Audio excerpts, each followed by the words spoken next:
결론부터 말씀드리겠습니다. 피는 물보다 진하다는 말, 나이 들수록 거짓말이 됩니다. 충격적이시죠? 하지만 오늘 이 영상을 끝까지 보시면 고개를 끄덕이시게 될 겁니다. 수십 년간 형제자매 관계를 연구한 심리학자들이 밝혀낸 불편한 진실, 지금부터 전부 공개합니다. 영상 시청 전 구독과 좋아요 부탁드립니다. 우리는 어릴 때부터 가족은 영원하다고 배웠습니다. 형제자매는 평생 함께할 동반자라고요. 부모님은 늘 말씀하셨죠. 너희끼리 사이좋게 지내라. 피부치는 남다르다. 나중에 서로 의지할 사람은 형제밖에 없다고요. 그런데 현실은 어떻습니까? 명절 때마다 스트레스 받고 부모님 돌아가시면 재산 문제로 싸우고 결국 남남보다 못한 사이가 되는 경우가 얼마나 많습니까? 주변을 한번 둘러보세요. 형제자매와 진심으로 가깝게 지내는 사람이 얼마나 됩니까? 2023년 한국보건사회연구원 조사에 따르면 60대 이상 중 형제자매와 정기적으로 연락하는 비율이 23%에 불과하다고 합니다. 나머지 77%는 거의 연락 없이 지낸다는 뜻이에요. 이게 현실입니다. 오늘 알려드릴 5가지 이유, 불편하실 수도 있습니다. 하지만 이걸 알고 나면 마음이 오히려 편해지실 거예요. 괜한 죄책감에서 벗어나실 수 있거든요.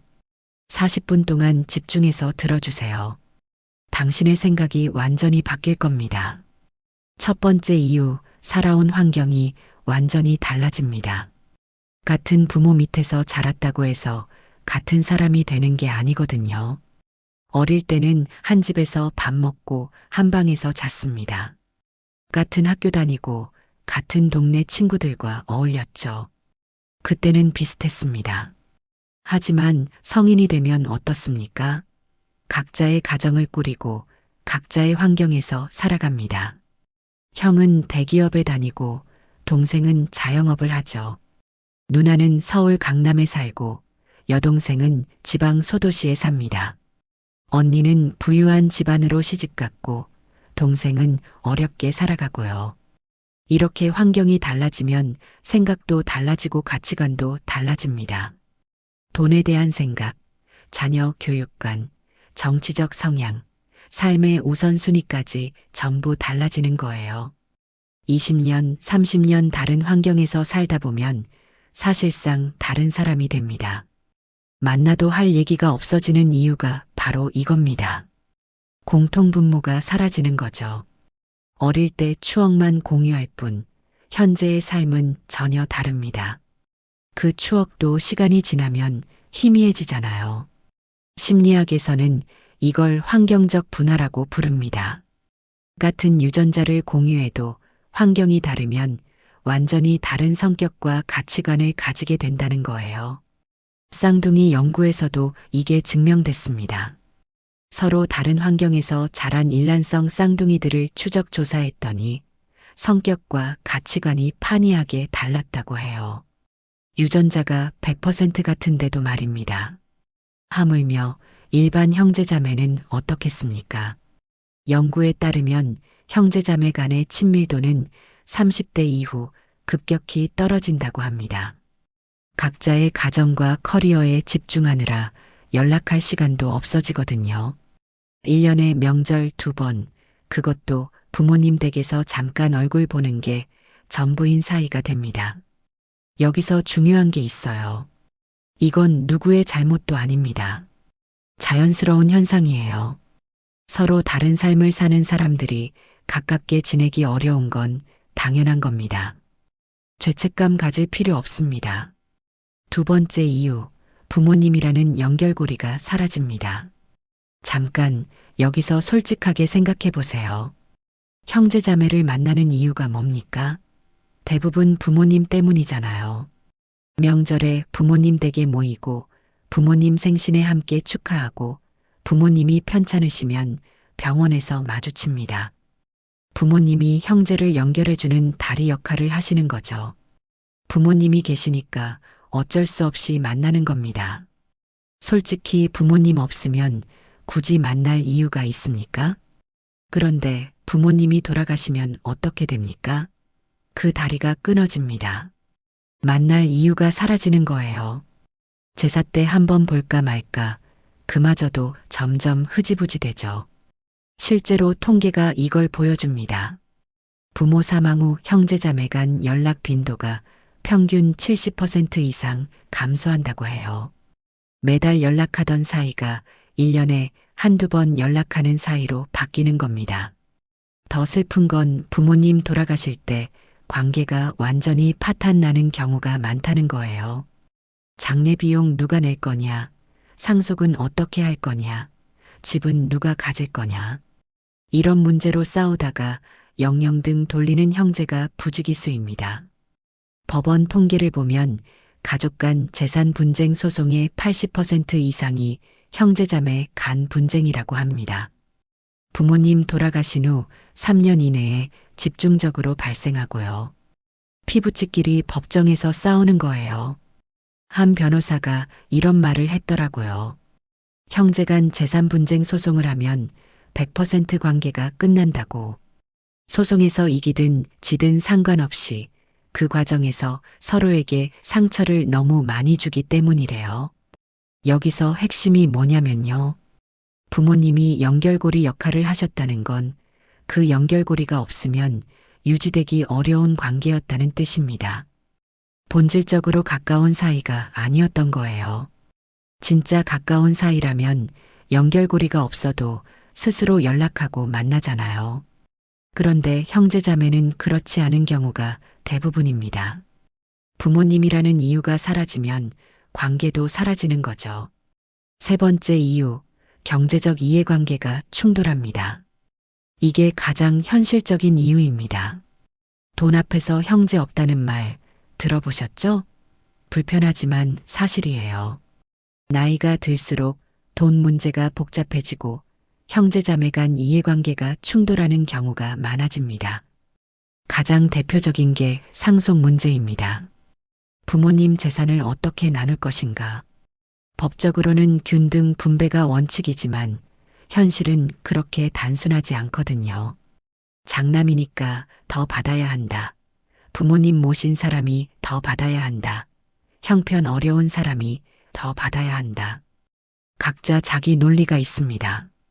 그리고 그 논리가 다 다르죠. 제가 들은 실제 사례를 하나 말씀드릴게요. 삼형제가 있었습니다. 부모님이 돌아가시고 서울 아파트 한 채와 현금 약간을 남기셨어요. 시가로 15억 정도 됐습니다. 첫째는 자기가 장남이니까 집을 갖겠다고 했어요. 둘째는 자기가 부모님을 10년간 모셨으니까 더 받아야 한다고 했고요. 셋째는 자기가 형편이 어려우니까 배려해달라고 했습니다. 결국 어떻게 됐을까요? 3년간 소송 끝에 결국 집을 팔아서 균등 분배했습니다. 그 과정에서 변호사 비용, 세금, 시간 낭비로 수천만 원이 날아갔고요. 더 큰 문제는 삼형제가 이제 완전히 남남이 됐다는 거예요. 상속만 문제가 아닙니다. 부모님 병원비, 요양비 분담 문제도 심각해요. 누가 얼마를 낼 것인가? 누가 시간을 내서 돌볼 것인가? 이것도 형제 간 갈등의 큰 원인이거든요. 형편이 나은 형제는 돈을 더 내라고 하고 형편이 어려운 형제는 그래도 균등하게 나눠야 한다고 합니다. 시간을 내서 돌보는 형제는 자기 희생을 인정해달라고 하고 그러지 못하는 형제는 어쩔 수 없는 사정이 있다고 하죠. 이런 갈등이 쌓이면 어떻게 됩니까? 원망이 쌓입니다. 속으로 저 인간은 부모 팔아먹는다. 저 인간은 책임감이 없다. 이런 생각을 하게 되죠. 겉으로는 웃어도 속으로는 이미 등 돌린 거예요. 경제적 이해관계 앞에서 형제애는 무력합니다. 냉정하게 말하면 형제는 같은 자원을 놓고 경쟁하는 관계거든요. 부모님의 사랑, 관심, 그리고 결국에는 재산까지. 어릴 때부터 경쟁해온 사이입니다. 어릴 때는 그 경쟁이 드러나지 않았을 뿐이에요. 부모님이 중재해 주셨으니까요. 하지만 나이 들어 부모님이 안 계시면 그 경쟁이 노골적으로 드러납니다. 그리고 그 과정에서 관계가 파탄 나는 거죠. 네 번째 이유, 배우자와 시댁, 처가가 개입합니다. 결혼하면 상황이 완전히 달라집니다. 혼자일 때는 형제자매와 관계가 괜찮았어도 결혼 후에는 복잡해지거든요. 배우자가 생기면 배우자의 시선으로 형제자매를 보게 됩니다. 내 형제는 소중하지만 배우자에게는 남이에요. 배우자 입장에서는 시누이, 시동생, 처형, 처남이 불편할 수밖에 없습니다. 경쟁자로 느껴지기도 하고요. 시어머니가 시누이만 편애한다고 느끼면 며느리는 시누이를 싫어하게 됩니다. 처남이 돈을 자꾸 빌려달라고 하면 매형은 처남을 부담스러워하게 되고요. 이런 감정이 쌓이면 결국 형제자매 관계에 금이 갑니다. 특히 명절 때 이게 폭발하죠. 시댁에서 명절을 보내느냐, 처가에서 보내느냐, 누가 더 고생하느냐, 누가 더 대접받느냐. 이런 것들이 부부 싸움의 원인이 되고 그 불똥이 형제자매에게 튀는 겁니다. 제가 아는 분 중에 이런 경우가 있었어요. 두 자매가 있었는데 원래 사이가 아주 좋았습니다. 서로 매일 전화하고 일주일에 한 번은 만나는 사이였죠. 그런데 언니가 결혼하고 나서 달라졌어요. 형부가 동서를 불편해했거든요. 동서가 자꾸 집에 온다. 아내가 동생하고만 시간을 보낸다. 이런 불만이 있었던 거예요. 결국 언니는 동생과 점점 거리를 두게 됐습니다. 남편 눈치가 보이니까요. 동생은 서운했지만 어쩔 수 없었죠. 지금은 1년에 두세 번 만나는 사이가 됐습니다. 결혼 전과는 완전히 달라진 거예요. 이건 개인의 잘못이 아닙니다. 구조적인 문제예요. 결혼하면 새로운 가족이 생기고 그 가족이 우선순위가 됩니다. 원가족인 형제자매는 자연스럽게 밀려나게 되는 거죠. 배우자와 형제 중 하나를 선택해야 하는 상황이 오면 어떻게 하시겠습니까? 대부분 배우자를 선택합니다. 그게 정상이에요. 배우자와 함께 남은 인생을 살아야 하니까요. 결국 형제자매는 배우자에게 밀려나고 시댁이나 처가 문제에 휘말리면서 점점 멀어집니다. 나이 들수록 이런 일이 많아지고요. 형제만으로는 이 현실을 이길 수 없습니다. 다섯 번째 이유, 이게 가장 중요한데요. 진정한 관계는 선택에서 온다는 겁니다. 형제자매는 태어날 때부터 정해진 관계입니다. 내가 선택한 게 아니에요. 부모님이 낳으셨으니까 형제가 된 거죠. 우연히 같은 집에 태어났을 뿐입니다. 반면에 친구는 내가 선택한 관계입니다. 수많은 사람 중에서 마음이 맞아서 친해진 거예요. 배우자도 마찬가지고요. 내가 선택한 사람이기 때문에 더 소중하고 더 노력하게 됩니다. 심리학 연구에 따르면 선택한 관계가 주어진 관계보다 만족도가 높다고 해요. 친구와의 관계 만족도가 형제자매와의 관계 만족도보다 평균적으로 높게 나온다는 겁니다. 생각해 보세요. 친구는 맞지 않으면 관계를 끊을 수 있습니다. 그래서 맞는 사람만 남죠. 하지만 형제자매는 맞지 않아도 끊기 어렵습니다. 가족이니까요. 그래서 맞지 않는 사람과도 억지로 관계를 유지하게 되는 거예요. 억지로 유지하는 관계가 행복할 수 있을까요? 의무감으로 만나고 체면 때문에 연락하는 관계가 진정한 관계일까요? 저는 아니라고 생각합니다. 나이 들면 시간이 소중해집니다. 남은 시간이 얼마 없다는 걸 알게 되니까요. 그 소중한 시간을 의무적인 관계에 쓸 건가요? 아니면 진심으로 원하는 관계에 쓸 건가요? 노년기 행복에 관한 하버드 대학의 75년 추적 연구가 있습니다. 이 연구의 결론이 뭔지 아세요? 행복한 노후의 핵심은 관계의 질이라는 겁니다. 많은 관계가 아니라 깊은 관계요. 형제자매라는 이유만으로 유지하는 얕은 관계보다 진심으로 선택한 깊은 관계가 더 중요하다는 뜻이에요. 그 관계가 친구든 동호회 회원이든 이웃이든 상관없습니다. 자, 지금까지 5가지 이유를 말씀드렸습니다. 정리해 드릴게요. 첫째, 살아온 환경이 완전히 달라져서 공통분모가 사라집니다. 둘째, 부모님이라는 연결고리가 사라지면 만날 이유도 사라집니다.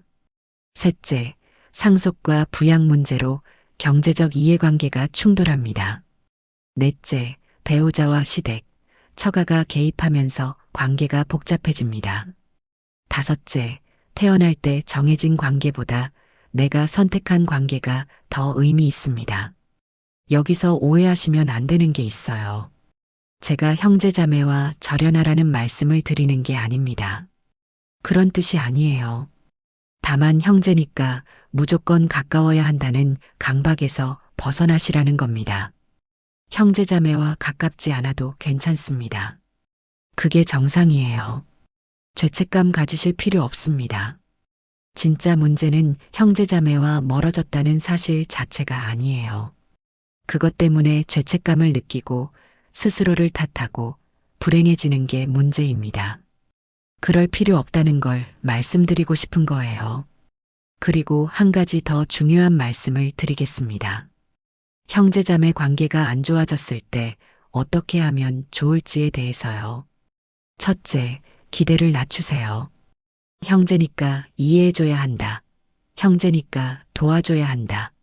이런 기대가 실망의 원인입니다. 형제도 결국 한 명의 타인이에요. 타인에게 하듯 적당한 거리를 두세요. 둘째, 의무적인 만남을 줄이세요. 만나기 싫은데 만나면 서로 불편하기만 합니다. 명절에 꼭 만나야 한다. 생일에 꼭 연락해야 한다. 이런 의무감을 내려놓으세요. 진심으로 만나고 싶을 때만 만나면 됩니다. 셋째, 과거에 집착하지 마세요.